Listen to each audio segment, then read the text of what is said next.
Yahobu, Salam. Perkenalkan, nama saya Nurdeli Mazega, salah satu guru pendidikan agama Kristen dan budi pekerti di SMP Negeri 1 Hilidungo. Nah, kali ini saya akan mempraktekkan video penerapan pembelajaran berdiferensiasi dalam mata pelajaran agama Kristen dan budi pekerti pada materi indahnya mengampuni. Nah, ayo kita simak video pembelajaran saya hari ini. Pembelajaran berdiferensiasi merupakan pembelajaran yang dikembangkan untuk merespon kebutuhan murid dalam belajar yang bisa berbeda-beda, meliputi kesiapan belajar, minat, potensi, atau gaya belajar. Nah, perlu juga kita ketahui, gaya belajar siswa ada 3, yakni yang pertama, gaya belajar visual adalah gaya belajar yang lebih banyak memanfaatkan penglihatan. Yang kedua, gaya belajar auditori. Artinya, gaya belajar auditori ini mengandalkan pendengaran untuk dapat memahami dan mengingat informasi yang diberikan oleh guru. Ketiga, gaya belajar kinestetik. Artinya gaya belajar yang lebih mudah menyerap informasi dengan bergerak, berbuat, dan menyentuh sesuatu yang memberikan informasi tertentu agar siswa dapat mengingatnya. Selamat pagi. Pagi, Bu. Apa kabarnya hari ini? Sehat, kuat. Kegiatan pembelajaran di kelas diawali dengan salam, nyanyi, dan juga berdoa.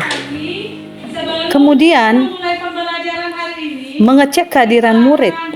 Setelah mengecek kehadiran murid, saya mengajak murid untuk melakukan ice breaking sebelum pembelajaran dimulai untuk membuat aktivitas belajar mengajar menjadi lebih menyenangkan dan membuat murid bersemangat untuk belajar.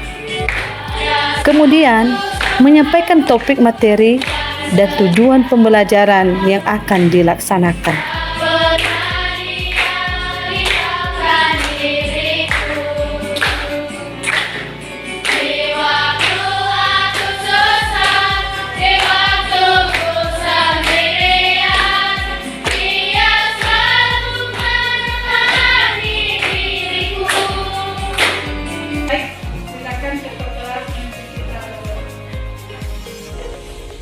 Teman-teman, mari kita bersatu dalam doa. Allah Bapa yang kami semua mengenai Tuhan Yesus Kristus, kami mengucap syukur kepada Engkau. Engkau telah menjaga kami dari kematian hingga kami. Di dalam nama Anak Yesus Kristus kami telah berdoa dan mengucap syukur. Amin. Amin. Silakan duduk. Terima kasih Ketua. Apakah anak-anak kami semua hadir hari ini? Hadir, Bu. Ya, dengarkan namanya ya. Abdiel. Aldi, Bu. Ya. Nah, untuk anak-anak kami, apakah sudah siap belajar hari ini? Siap, Bu. Sebelum kita memulai pembelajaran kita, sebelum Ibu menyampaikan materi pembelajaran hari ini, maka kita akan ice breaking dulu. Silakan berdiri. Silakan mengikuti gerakannya ya.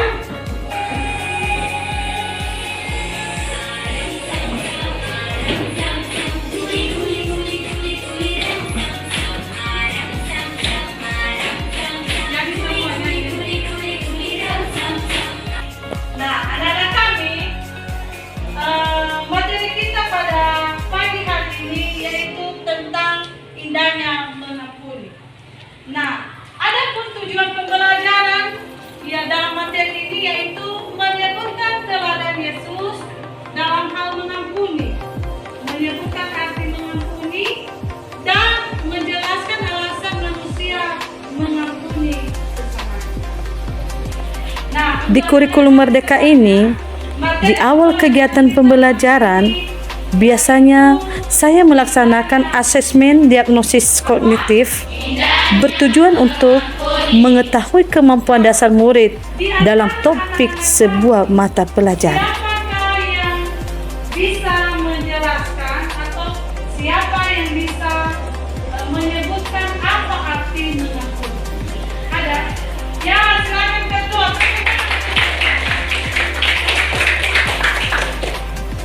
Setiap murid lahir dari latar belakang yang berbeda-beda. Hal itu memungkinkan terjadinya keberagaman karakteristik dan kebutuhan dalam menerima pembelajaran di sekolah. Oleh karena itu, seorang guru harus mampu menciptakan pembelajaran yang berpihak pada murid sehingga tercipta pembelajaran yang bermakna pada murid, bisa mengembangkan potensi mereka sesuai dengan kesiapan minat dan juga profil gaya belajar murid tersebut. Pada video, saya sedang melaksanakan gaya belajar auditori, di mana saya sebagai guru menjelaskan materi pembelajaran kepada murid yang menyukai gaya belajar auditori. Silakan amati video yang Ibu tayangkan melalui proyektor. Ini contoh mengampuni sesama. Silakan diamati. Kemudian, saya melaksanakan gaya belajar visual, di mana dalam pembelajaran saya juga menayangkan sebuah video yang bertujuan untuk memudahkan guru dalam menyampaikan materi pembelajaran kepada murid yang menyukai gaya belajar visual. Selain itu, memudahkan murid untuk memahami pembelajaran yang saya terangkan. Bagaimana, sudah diamati? Sudah dilihat videonya? Sudah, Bu. Nah, siapa di antara anak-anak kami yang bisa menjelaskan apa yang dilihat dari video tersebut? Silakan. Tepuk tangan untuk EKS. Saya amati tadi tentang Tuhan Tuhan sedang memberitakan tentang Tuhan di bait Allah. Tiba-tiba para nabi membawa pergi dari tiba-tiba para nabi datang dengan membawa soal perempuan dan mereka berkata kepada Tuhan. Ya, kita jelaskan. Sudah. Sudah jelas. Sudah dipahami. Tentang indahnya mengampuni. Jadi luar biasa. Tepuk tangan.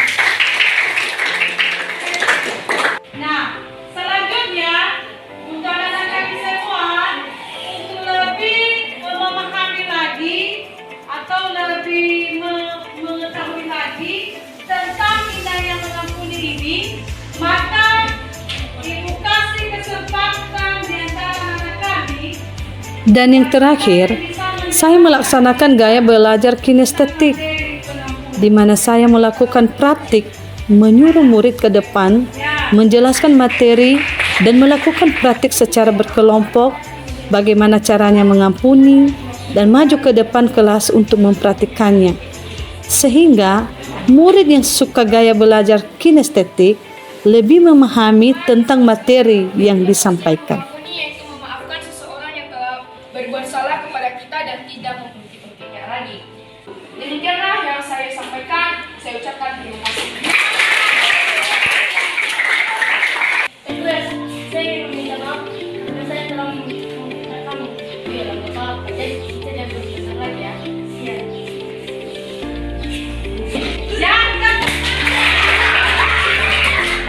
Nah, jadi itulah salah satu contoh bagaimana cara mengampuni teman yang sudah punya salah kepada kita.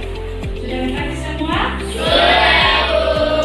Nah, sekarang kita masuk pada kuis. Sebelum pembelajaran selesai, murid diajak untuk melaksanakan kuis di platform Mentimeter.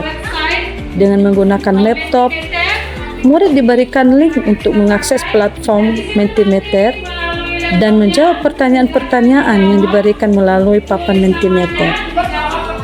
Hasil jawaban ditampilkan pada slide di depan kelas sehingga murid dapat melihat jawaban dari teman-temannya.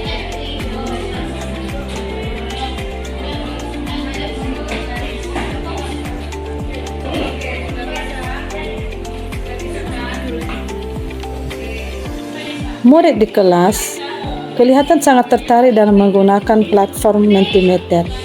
Karena ini sesuai hal baru, murid juga sangat bersemangat dalam berinteraksi selama proses pembelajaran dengan menyampaikan jawaban-jawabannya melalui papan Mentimeter.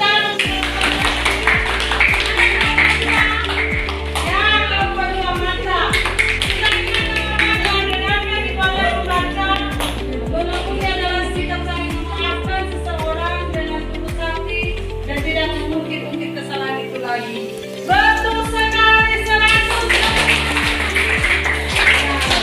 Jawabannya ini sangat bagus. Nah, anak-anak kami semua, jadikanlah pertemuan kita atau Pembelajaran berdiferensiasi yang dilakukan sangat menginspirasi bagi saya untuk melakukan pembelajaran tersebut di dalam kelas. belajar Pembelajaran yang diterapkan di dalam kelas dapat melayani seluruh karakteristik murid yang berbeda-beda. Murid bisa mengembangkan potensi yang dimiliki sesuai dengan minatnya.